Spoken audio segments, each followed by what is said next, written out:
Good morning friend, welcome to my channel ए family ब्लॉगे सबाइके रथयात्रार शुभेच्छा जानिए आज के ब्लग शुरू करছি। तो आज के रथयात्रा सकाल থেকে আমরা কি কি করলাম সেটাই তোমাদের কাছে শেয়ার করছি।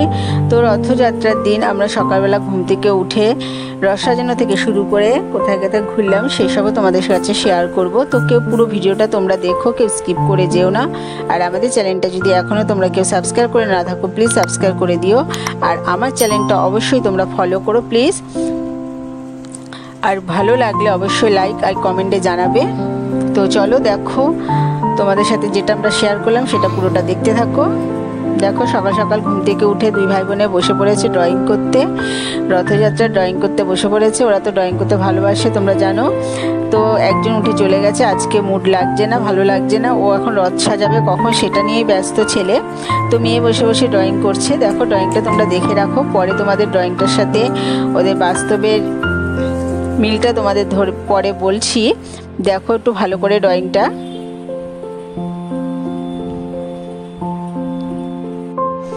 কেন দিদি এঁকেছে এই ড্রয়িংটা, মেয়ে এঁকেছে এই ড্রয়িংটা, তোমরা একটু দেখো।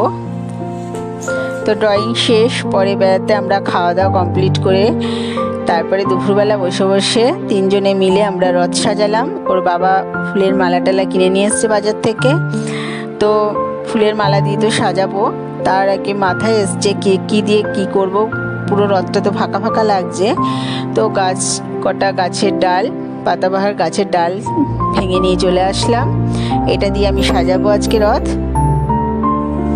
দেখো ফুল আর পাতাবাহার গাছ দিয়ে আমার রথ সাজানো কমপ্লিট। রথটা কেমন সাজানো হয়েছে আমাকে কমেন্টে জানাবে কিন্তু তোমরা অবশ্যই।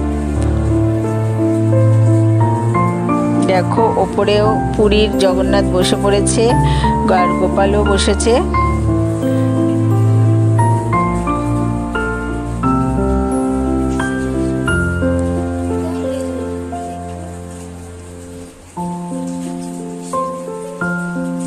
আমাদের ছোটবেলার কথাও মনে পড়ে যায় রথ সাজাতে সাজাতে। এখন ছেলে মেয়ের সাথে সাথে আমাদেরও সেই ছোটবেলাটা তুলে ধরতে চাই, ছোটবেলার কথা মনে পড়ে খুব। দেখো এখানে পুরীর জগন্নাথ বসেছে ওপরে।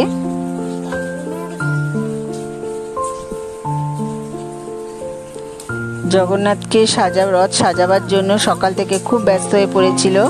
তো বৃষ্টি হচ্ছিল খুব, বৃষ্টি থামার পর আমরা বেরিয়ে পড়লাম রাস্তায় রথ নিয়ে।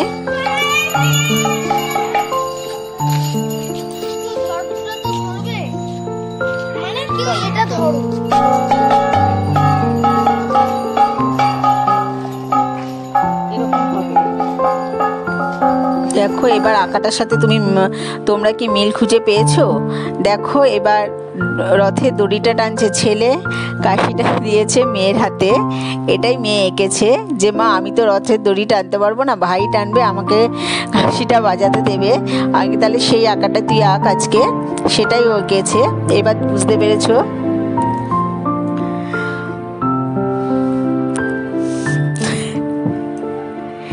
এবার বোঝা যাচ্ছে। দেখো ও রথে দড়ি টানতে যাচ্ছে কিন্তু ওকে ওটা বাজাতে দিচ্ছে কাশিটা।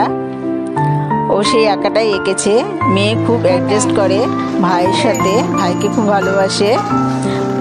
কিন্তু ছেলে পরে দিয়েছিল, আর পাশে যখন হাঁপিয়ে গেছে তখন আবার দিয়ে দিয়েছে মেয়ের কাছে। তো এইভাবে আমরা বিকেলটা একটু ঘুরলাম, ওর কাকার মেয়েও বেরিয়েছে।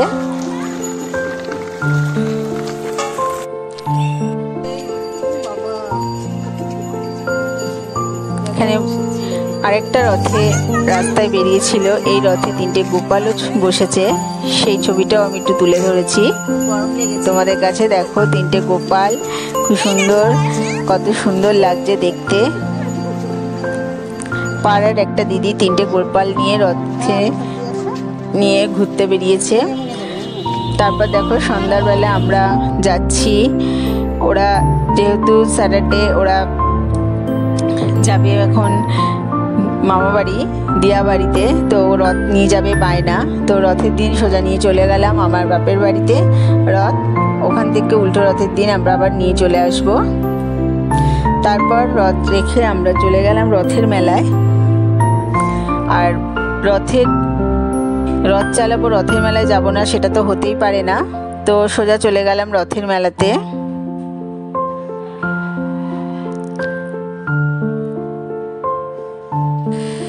রথের মেলায় জিলিপি, পাঁপড় ভাজা খাওয়া দাওয়া করা, তারপর ঘোড়া।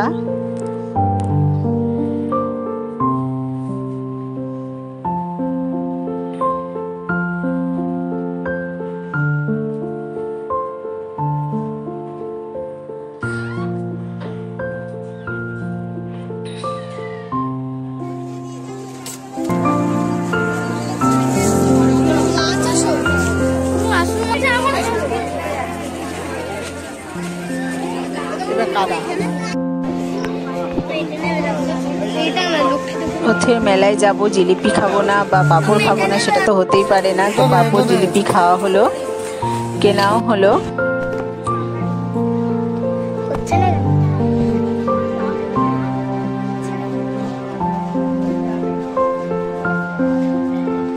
তো এইভাবে রথের মেলা দেখে তারপরে আমরা বাড়ি ফিরে চলে আসলাম।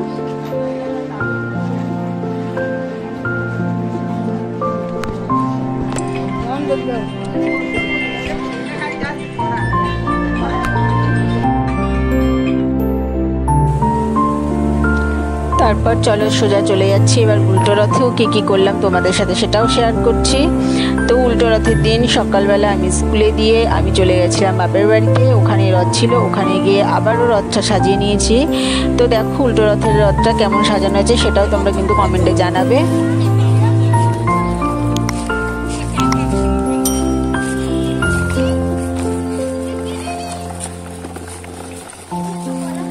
রথ চালানোর পর তারপর ওদের বিকেলে 4:30টার সময় পড়া ছিল, তো আমি তাড়াতাড়ি করে আবার রথ নিয়ে চলে আসলাম বাড়িতে। তো আজকের তোমাদের ব্লগটা কেমন লাগলো অবশ্যই কিন্তু জানাবে। আবার তোমাদের সাথে পরের ব্লগে অন্য একটি ব্লগ নিয়ে তোমাদের সাথে আবার দেখা হবে। ততদিন তোমরা ভালো থেকো, সুস্থ থেকো, টাটা।